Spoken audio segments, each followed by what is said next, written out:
Bonjour à toutes, bonjour à tous, vous êtes bien sur Sabiopod, un podcast qui discute et traite de science-fiction et de fantastique sur tous les supports possibles et inimaginables auxquels l'espèce humaine a pu penser jusqu'à présent. Alors, tout d'abord, je tenais non pas à m'excuser, mais effectivement à tenir compte du fait que ce podcast a été très silencieux pendant un mois environ. C'est que j'ai commencé finalement à me poser des questions. Enfin, d'abord, très sincèrement, j'avais besoin de prendre un peu de recul et de faire un peu la pause sur ce podcast et en me posant un certain nombre de questions. Est-ce que c'est bien la chose que je devrais faire à l'heure actuelle en termes de podcast? Est-ce que c'est le type de format que je devrais effectuer? C'est-à-dire parler justement de science-fiction et de fantastique, en reliant toujours les choses plus ou moins à l'actualité, comme bien sûr la plupart des gens vont le remarquer. Donc je me suis posé la question, j'ai pris un peu de recul, j'en avais un peu besoin, mais je considère qu'en fait, je pense que le format est pas mauvais, dans le sens où je me permets en effet un certain nombre de réflexions concernant un certain nombre d'œuvres, et de voir à quel point finalement leur pertinence se trouve confirmée par ce qui se produit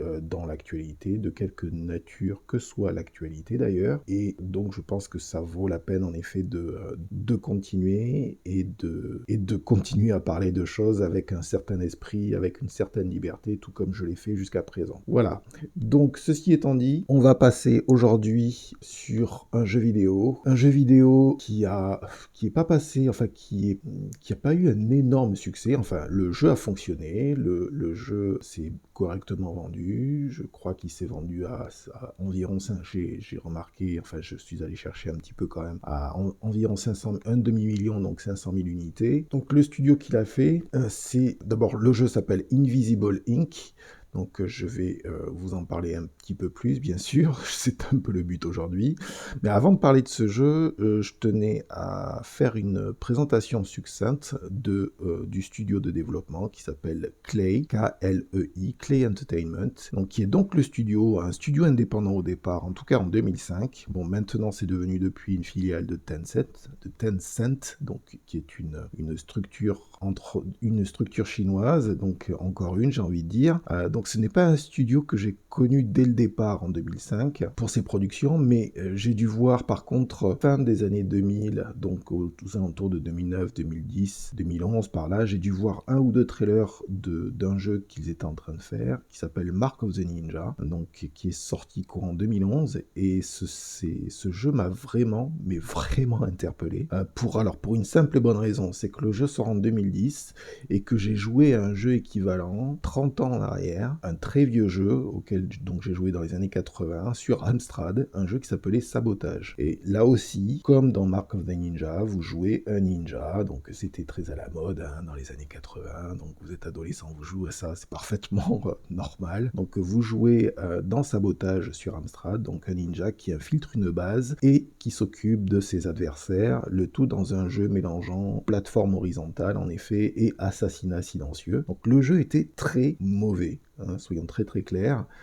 J'étais un peu têtu, obstiné d'ailleurs, et pas dû trop changer depuis, mais j'ai insisté dans le fait de continuer à jouer à ce jeu, malgré le fait qu'il n'était pas très bon. Bon, à un moment donné, bien sûr, j'ai abandonné, mais pourquoi je dis ça? C'est parce qu'il recelait en fait quelques promesses intéressantes. Et j'avais trouvé ça, voilà, enfin ça avait titillé ma créativité personnelle. Il y a des chouettes trucs dans ce jeu, mais c'est dommage que ce jeu-là ne soit pas abouti et soit mal exécuté. Et quelle n'est pas ma surprise que de voir un concept équivalent et bien plus élaboré, donc 25-30 ans plus tard, concept qui m'a vraiment interpellé au passage, et surtout qui fut incroyablement bien exécuté, il faut le signaler. Donc Mark of the Ninja est sorti sur Xbox 360 au départ, et Klei a pu récupérer la propriété intellectuelle pour la convertir sur différents supports, donc sur PC, sur Switch, etc.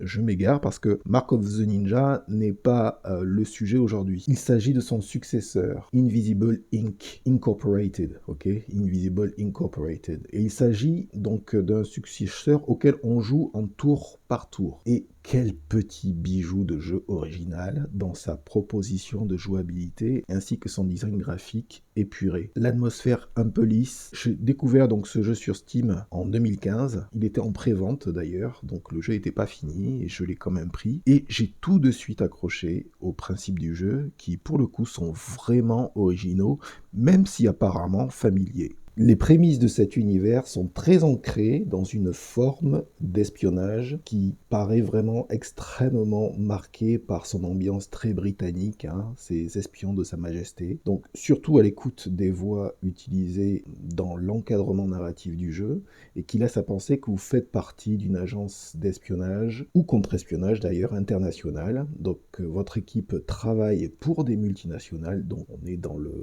l'espionnage corporate quoi. Donc vous travaillez pour des multinationales, mais l'une d'entre elles, et ce sont les prémices de l'histoire de ce jeu, mais l'une d'entre elles a décidé d'éliminer votre agence, et après ce coup, vous vous retrouvez en fuite, avec en tout et pour tout le strict minimum, à savoir 2 agents, plus une intelligence artificielle un peu basique, qu'il faudra d'ailleurs que vous améliorez pour vous aider. Et cette intelligence artificielle est là pour vous aider à neutraliser les systèmes de surveillance que vous allez rencontrer dans l'ensemble du jeu. Alors, ce jeu, il se pratique dans une vue en 3D isométrique. Ok, donc c'est une vue de dessus avec un décor qui est incliné à 45 degrés et vous regardez par-dessus. C'est d'ailleurs une vue qui n'est pas sans rappeler des jeux qui sont bien plus anciens comme Syndicate, pour ceux qui ont connu ces jeux dans les années 90, Syndicate 1 et 2, ainsi que Commando 1 et 2 qui sont sortis donc fin des années 90 également. En gros, donc des jeux qui, il faut le dire, ont eu beaucoup de succès, milieu des années 90, début 2000. Ce sont des jeux de management d'une équipe réduite de combattants dans un terrain hostile à la poursuite d'objectifs difficiles à exécuter sans avoir nettoyé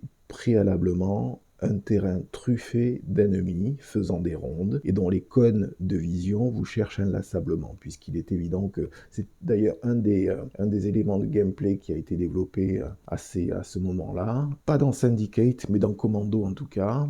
Donc dans une vue en 3D isométrique où les soldats allemands avaient un cône de vision et quand ils faisaient leur ronde, vous pouviez regarder, mettre un élément qui vous permettait de bien repérer ce cône de vision pour voir s'ils allaient vous repérer ou pas. Ce qui était très important bien sûr si vous vouliez faire votre mission de manière tout à fait invisible. Alors, la différence essentielle entre ces jeux-là de fin des années 90, début 2000 et Invisible Incorporated, c'est que la différence essentielle tient à une chose. L'environnement, les ennemis, vos actes ne s'effectuent pas en temps réel. Non, pas du tout. La différence essentielle étant que tout s'effectue en tour par tour. Donc, vous faites un certain nombre d'actions, c'est-à-dire vous bougez dans un environnement clos, puisque c'est très souvent des bureaux, il n'y a pas d'environnement externe. Tout se fait en intérieur. Donc, c'est comme si vous aviez une vision finalement d'immeubles de bureaux ou d'entrepôts, mais vue de dessus avec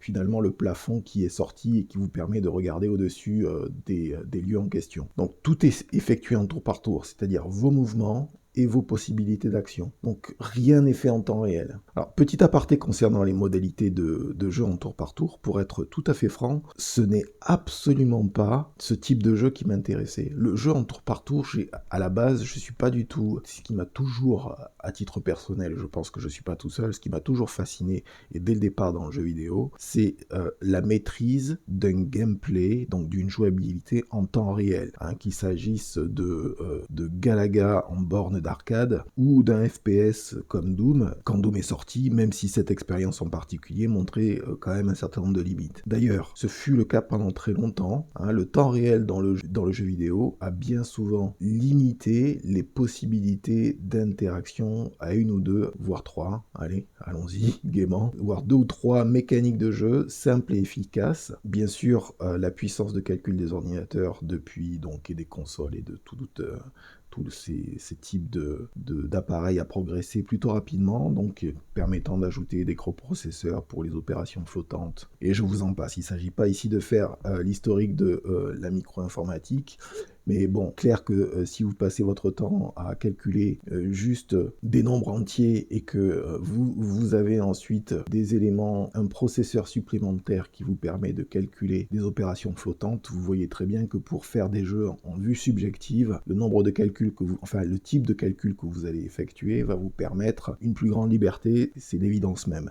Bon, comme je le disais, l'objectif n'est pas ici de faire l'historique de la micro-informatique, c'est pas du tout dans mes intentions, mais il faut se rendre compte d'une chose, c'est que cela a bien entendu affecté à la hausse la qualité potentielle des jeux développés. Les coûts de développement aussi, ne pas l'oublier, cela a son importance, surtout sur le long terme, comme on peut s'en apercevoir maintenant. Donc si je parle de cela, c'est aussi pour parler de la spécificité particulière dans le jeu vidéo, à savoir la manipulation en temps réel d'objets graphiques à l'écran. Et le jeu en tour par tour, bien qu'il ait existé dans le jeu vidéo, je ne vais pas dire le contraire non plus, mais était plus cantonné aux jeux de plateau initialement. Et grâce à l'informatique grand public, ce type de jeu s'est vu enrichi de contenu et d'options, parfois bien plus confortables que leur contrepartie de carton et de plastique, notamment et spécifiquement, je pense d'ailleurs, au changement dynamique de vos unités qui récupèrent des upgrades, qui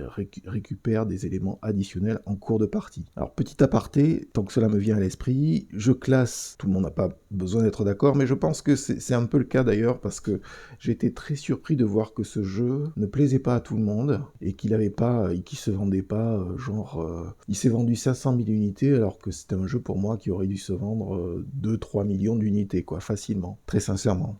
Et je qualifierais ce jeu d'un jeu intelligent. Alors pourquoi ? C'est facile de dire c'est un jeu intelligent. D'abord, c'est très simple, c'est dû au game design et c'est dû à la jouabilité qui vous est proposée. Ce n'est pas un jeu qui cherche à produire en vous de l'adrénaline, des émotions fortes et agressives, de la peur ou de l'effroi, non. En une phrase, ce jeu ne stimule pas votre système limbique, au contraire. Plutôt que de vouloir titiller votre cerveau reptilien, Invisible Inc. agite plus encore les neurones présentes dans votre néocortex, afin que vous puissiez avoir une appréhension claire de la situation de vos personnages, qui s'adonnent à de l'espionnite aiguë, en tour par tour, dans un lieu parfois vaste, mais, et c'est important de le signaler, toujours clos, tout en utilisant l'ensemble des armes, plus ou moins futuristes, et parce que l'on est dans un futur proche, vous avez potentiellement accès également à des implants cérébraux de toutes sortes. Implants que vous pouvez activer d'ailleurs in situ pendant la mission, ce qu'il faut le noter peut radicalement modifier les caractéristiques, je vais y arriver,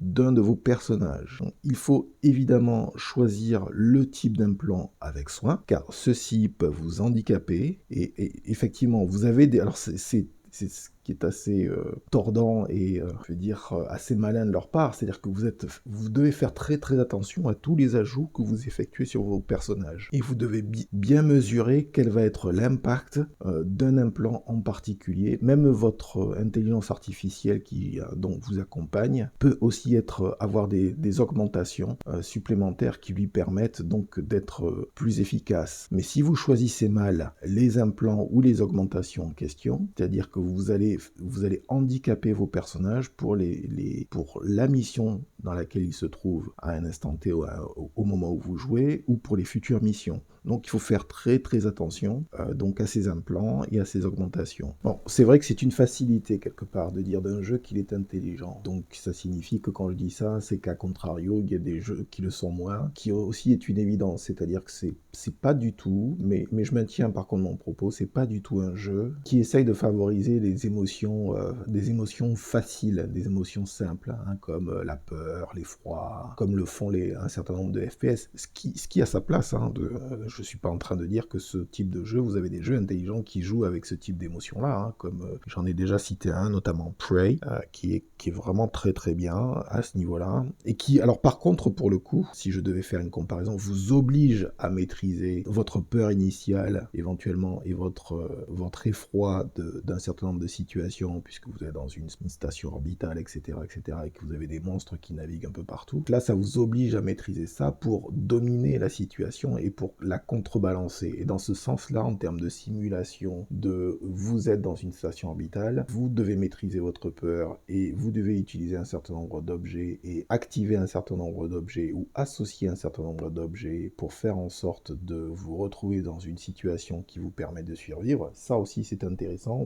Faut pas non plus le négliger. C'est indéniablement très fort la manière dont ça a été fait et donc ça a été exécuté. Invisible Inc., la proposition de gameplay, elle a l'air d'être plus simple. Et en même temps, paradoxalement, et malgré ces contraintes-là, c'est-à-dire une vue en 3D isométrique vue de dessus, un jeu en tour par tour, ça vous oblige à une gymnastique intellectuelle qui est relativement grande. Et un autre atout d'ailleurs de ce jeu qui me vient à l'esprit, c'est le temps de jeu. C'est pas un jeu dans lequel vous allez passer des heures et des heures. Vous avez entre 30 minutes et 1 heure pour une partie si vous prenez votre temps. Et si vous êtes très vif d'esprit ou que vous êtes turbo chargé au niveau de vos neurones, vous allez passer 15 à 20 minutes top chrono. Et d'ailleurs, vous pouvez vous chronométrer puisque vous avez un certain nombre d'options dans le jeu qui vous permettent justement par exemple, chaque action est chronométrée et vous ne pouvez pas dépasser un certain temps pour les effectuer. Donc, vous avez aussi cet aspect-là, une certaine malléabilité finalement de la jouabilité qui vous est proposé, où vous pouvez prendre votre temps, où vous pouvez même éventuellement revenir en arrière, 1 ou 2, 3 coups en arrière si vous le souhaitez, si vous n'êtes pas trop sûr, et quand on commence ce jeu, il vaut mieux le faire de cette manière-là. Et puis petit à petit, à se forcer finalement à faire un jeu où c'est sans aucune pitié, quoi. C'est comme aux échecs, hein. À la différence que c'est un jeu d'échecs en 3D isométrique, que vos pièces, elles sont dynamiques et qu'elles peuvent changer. Quand je dis vos pièces, en fait, c'est vos personnages, hein. Vous avez un duo au départ de personnages. Vos personnages, vous pouvez les modifier, vous pouvez les augmenter petit à petit, plus l'intelligence artificielle qui vous aide sur les systèmes de surveillance. Donc tout ça peut changer de manière dynamique d'une mission à l'autre. Et c'est ça qui vaut la peine, c'est que ça oblige une souplesse intellectuelle, une souplesse cérébrale, une adaptabilité finalement, qui vous permet d'être plus vif. Si, je sais pas moi, vous trouvez un jour où vous trouvez un peu lent, un peu mou, vous n'avez pas la patate, soit vous faites quelques mouvements sportifs, histoire d'activer effectivement votre système limbique et nerveux de manière un peu plus pointue, mais soit vous pouvez aussi faire ce genre de choses, et ce sont des exercices, c'est vraiment ce que j'apprécie dans ce jeu, c'est qu'il y a un côté exercice mental, qui vous oblige vraiment à prendre du recul, à bien jouer vos pièces, bien jouer vos personnages, à bien les mettre derrière une porte avant qu'un garde arrive pour que vous puissiez l'étourdir avec les armes que vous avez à disposition, à bien mesurer les distances d'une pièce à l'autre, d'une porte à l'autre. Pour ça, c'est, je trouve, absolument super intéressant, et je trouve la proposition de jouabilité d'autant plus intéressante, c'est qu'elle est relativement courte. C'est-à-dire que vous passez pas des heures sur ce jeu. Sur une partie, vous y passez maximum 1 heure, quoi, comme je l'ai dit précédemment. Et comme je le disais, le jeu est parfaitement paramétrable. Vous pouvez décider du nombre de tours, qui vous sont alloués dans une partie donnée et complexifier comme il se doit le challenge pour agiter vos neurones et vous surchauffer l'esprit avec ce casse-tête dynamique. Donc pour résumer, c'est un jeu en tour par tour, d'espionnage tactique. Vous avez les mains dans le cambouis, chaque action sur un adversaire, le vol d'objets, l'ouverture de serrures sécurisées, de coffres forts et de portes cadenassées, et de la responsabilité de votre duo d'espions, plus ou moins augmenté par les implants que vous aurez trouvés sur le chemin. Alors, je dis duo d'espions, mais vous pouvez également manager un quatuor si vous libérez quelques-uns de vos compatriotes, puisque au départ, donc quand vous commencez ce jeu, vous allez finalement avoir un certain nombre d'adresses. Vous allez récupérer une base de données d'adresses, donc d'institutions financières. Vous allez récupérer un certain nombre d'adresses d'un certain nombre de lieux d'emprisonnement, d'un certain nombre de headquarters, d'entreprises, etc. Et si vous récupérez effectivement les adresses, ou si vous choisissez, parce que vous avez entre les missions, dans les intermissions, vous avez le choix du type de mission que vous allez initier. Donc vous pouvez aller libérer quelqu'un qui se trouve dans une prison, vous pouvez aller braquer des coffres forts avec des armes high-tech qui s'y trouvent, et cela vous permet donc de les récupérer et de les utiliser par la suite, ou vous pouvez décider d'aller braquer juste l'équivalent d'une banque qui vous vous permet de récupérer des fonds et d'acheter les armes en question. Donc tout ça est vraiment simple d'accès, et je tiens à le signaler, c'est aussi dans ce sens-là que ce jeu vaut vraiment la peine, c'est que les règles de base sont relativement simples, alors ça se joue plus à la souris d'ailleurs au passage, ça se joue pas au contrôleur, il vaut mieux y aller à la souris au clavier, mais les coups que vous avez effectués sont relativement simples, donc c'est ça que j'apprécie, mais en fait la simplicité des mouvements que vous avez à effectuer n'enlève rien à la complexité du jeu lui-même. Et c'est dans ce sens-là où c'est très très fort, parce que j'ai pas vu beaucoup de jeux qui fassent cela de cette manière-là, et en tout cas qui le fassent avec autant de succès, en tout cas pour ma part, parce que le jeu s'est pas vendu comme il aurait dû se vendre, je pense, et je pense que ça c'est vraiment dommage. J'aurais vraiment adoré, enfin pour eux en tout cas, parce que ça leur aurait éventuellement permis de rester indépendants, qui n'a pas été le cas par la suite, hélas. Donc comme je le disais, ces missions de type vous pouvez aller sauver un de vos compatriotes, c'est un type de mission possible, mais vous avez aussi donc, comme je le disais préalablement, l'assistance d'une intelligence artificielle qui, si vous en prenez soin, pourra être d'un grand secours, donc et de manière très pratico-pratique, pour éteindre des caméras, pirater différents systèmes, aveugler un adversaire ou créer une diversion. Ce jeu est une pépite d'inventivité, laissant son atmosphère très corporate, c'est vrai, d'un futur proche glaçant nous envahir tout en électrisant votre cervelle pour trouver une solution fiable aux problèmes qui vous sont posés et les résoudre un à un sans risquer la peau de vos chers agents, car bien sûr, mission après mission, enfin plutôt entre les missions, vous pouvez améliorer, comme je le disais, ces agents et l'intelligence artificielle qui vous est assignée au départ avec ce qu'on appelle donc la formule, le terme consacré dans le jeu vidéo, avec du loot, donc que ce soit du loot financier, que ce soit du loot d'objets, de drones, etc., que vous avez récupéré pendant vos pérégrinations d'une mission à l'autre. D'une certaine manière, vous pouvez en effet apprécier le fruit de vos efforts pendant les missions précédentes, et ce, de façon tangible, puisque cela affecte directement vos performances par la suite, ce qui, bien sûr, est une motivation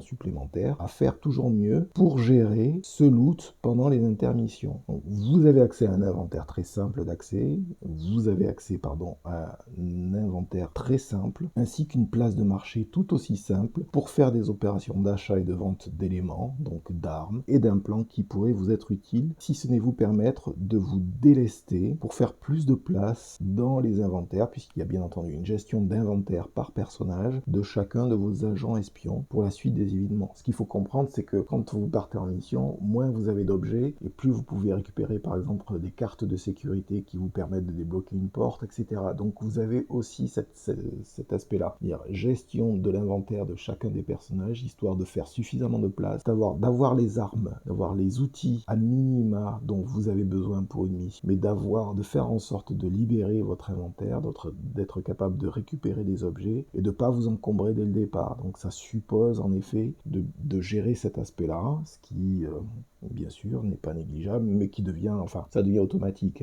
C'est-à-dire que vous comprenez très vite que au départ vous allez récupérer beaucoup de choses et que ça prend trop de place, et donc il faut libérer. Donc soit vous délestez via la place de marché qui vous est proposée les objets en question, soit les intégrer, donc avoir des implants directement sur votre personnage qui vous permettent d'augmenter ses capacités. Alors, les missions. Alors, comme je disais, les missions, pour rappel, et cela a son importance, vos agents naviguent, encore une fois, à l'intérieur d'une vue en 3D isométrique. Donc, vous voyez des bureaux, des entrepôts, des banques, les quartiers généraux d'une entreprise, en vue de dessus, donc parfois sur un ou deux étages d'ailleurs au passage. En effet, cette 3D isométrique où chaque porte, coffre, pièce, robots, drones de surveillance sont précisément placés. Quelques aides à la visualisation vous sont proposées, permettant par exemple une vue au ras du sol. C'est-à-dire si vous avez besoin, parce que c'est une esthétique qui est très épurée.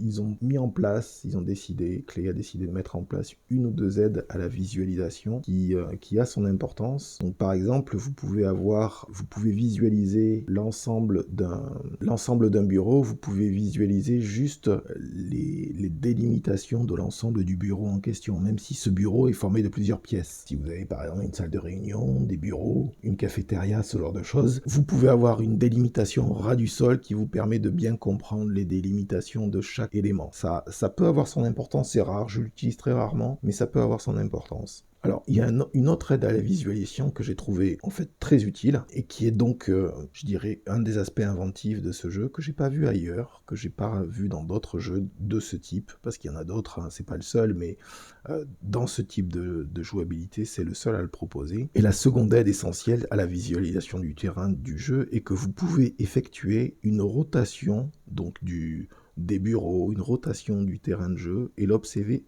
les observer sous 4 angles différents. Donc à chaque fois, vous avez 2 touches donc, qui vous permettent de faire une rotation de 90 degrés du niveau dans lequel vous vous trouvez. Donc ça vous permet finalement d'appréhender votre positionnement par rapport au lieu, les positionnements des adversaires, et ce donc en faisant une rotation à chaque fois de 90 degrés, appuyant sur une touche ou sur une autre pour revenir en arrière. Donc ça a son importance parce que ça permet vraiment d'observer vos déplacements qui sont relatifs par rapport aux déplacements d'autres personnages. Donc en effet, cela vous permet d'observer vos déplacements et actions sous différents angles, ainsi bien sûr que ceux de vos adversaires. Cela vous permet en tout cas une appréciation plus claire de vos choix.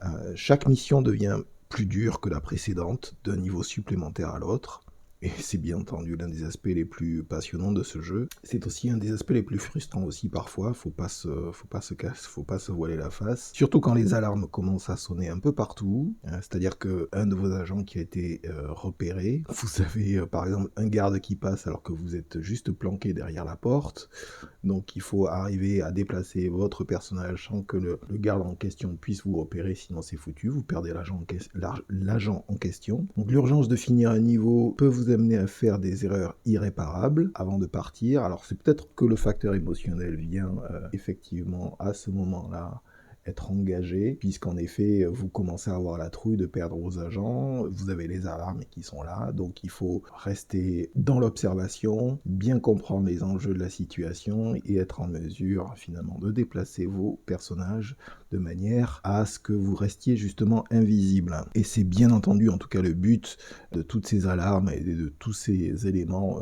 sonores supplémentaires, vous déstabiliser avant la sortie et ainsi être capturé, éliminé par la faction adverse. Chaque mission est chronométrée à chaque tour et la difficulté devient plus grande au bout d'un tour, l'objectif principal devant être accompli avant de partir du lieu en question. Donc pour ajouter un peu plus de sel à vos problèmes, et ça aussi, ça je pense que c'est un des aspects les plus géniaux, c'est que vous avez des objectifs secondaires qui peuvent être assignés en cours de route, ce qui va là aussi vous obliger à utiliser des ratios, enfin c'est juste des ratios abstraits et mentaux, hein, c'est-à-dire de risque-récompense pour évaluer si le jeu en vaut la chandelle. Dernier élément et non des moindres, chaque mission, chaque niveau est créé de manière procédurale. Donc ça aussi c'est un des éléments importants de ce jeu et qui fait que la jouabilité et la rejouabilité de ce jeu est relativement grande. C'est-à-dire qu'un certain nombre de règles prédéterminent la création d'un niveau de jeu. Par exemple, vous avez la longueur maximale, la longueur max d'un couloir, le nombre de portes, de pièces, mais aussi de pièges à disposition et d'ennemis à l'intérieur d'un niveau en question à un niveau de difficulté donné. C'est-à-dire que par exemple, vous avez des portes, selon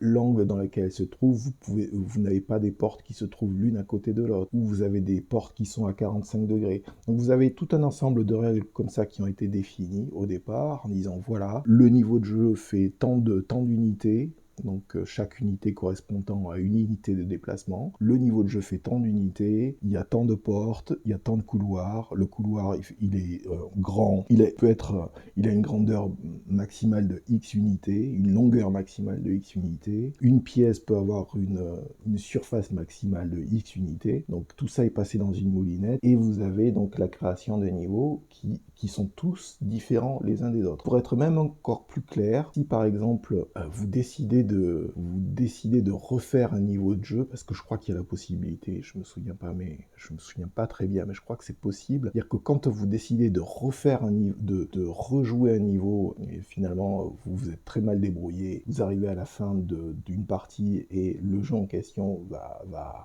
ça va être votre défaite, vous pouvez réinitialiser le jeu en question question et refaire le niveau, et le jeu va créer un niveau différent de celui auquel vous avez d'ores et déjà joué, ce qui oblige et ce qui permet d'avoir une certaine fraîcheur finalement dans ce à quoi vous allez jouer, c'est-à-dire que vous n'allez pas jouer à la même chose, parce que finalement aussi c'est peut-être un peu trop facile, si c'est toujours les mêmes niveaux ou le même niveau qui est développé, vous vous trouvez finalement dans une situation où vous commencez à comprendre où se trouvent les adversaires, comment vous planquer dans une certaine pièce, etc., etc. Là, non, ça vous oblige systématiquement à vous adapter à un lieu nouveau à chaque fois. Et c'est ça aussi qui fait, bien entendu, la valeur de ce jeu, c'est que la proposition de jouabilité qui vous est offerte est différente à chaque fois. Le temps de jeu, c'est, comme je dis, entre 15 minutes et 1 heure maximum si vous prenez votre temps, mais on va dire qu'une partie, en règle générale, c'est une demi-heure à peu près. Et c'est cet aspect-là qui fait que la rejouabilité du jeu en question, en plus du niveau de difficulté qui peut être relativement important, que vous pouvez régler vous-même, hein, c'est-à-dire vous pouvez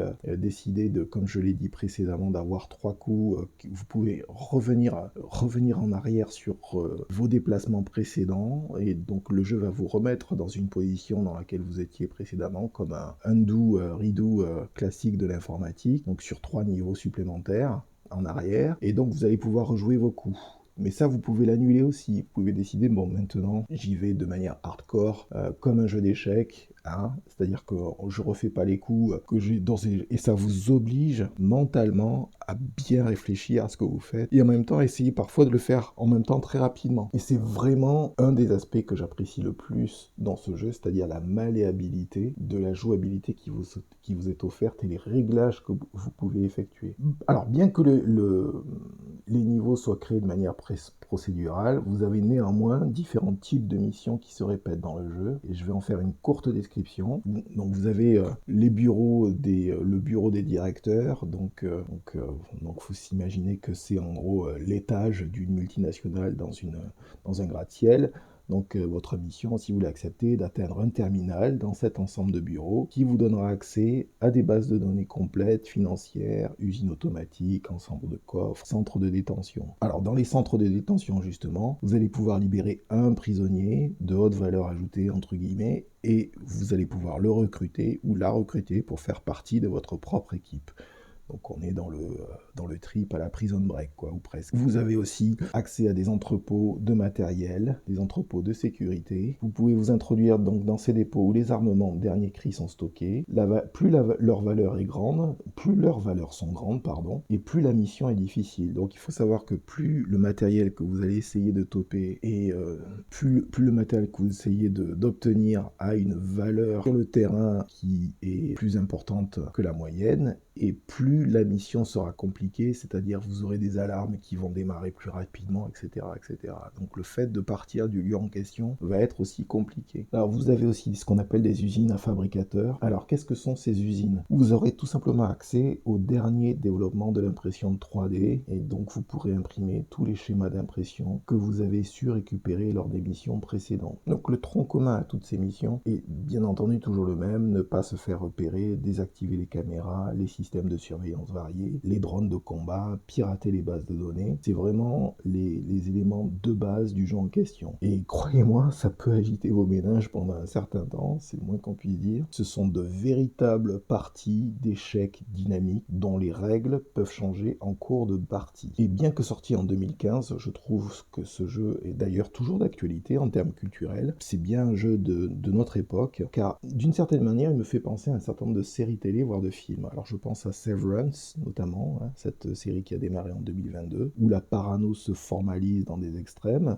Un autre film plus ancien encore me revient en tête. Donc c'est un film qui est sorti en 2002, qui s'appelait Cypher, avec Jeremy Northam et Lucy Liu. Même ambiance, même objectif. J'ai presque envie de dire que le jeu aurait facilement pu passer pour une adaptation vidéoludique de cette série ou du film en question. Voilà, donc écoutez, j'espère que en tout cas la description que j'ai pu faire de ce jeu aura su vous intéresser d'une manière ou d'une autre, et je vous dis à très bientôt. J'espère que vous avez eu une bonne écoute de ce podcast, que vous avez passé un moment intéressant en tout cas, et je vous dis à très bientôt sur le canal de Cybiopod.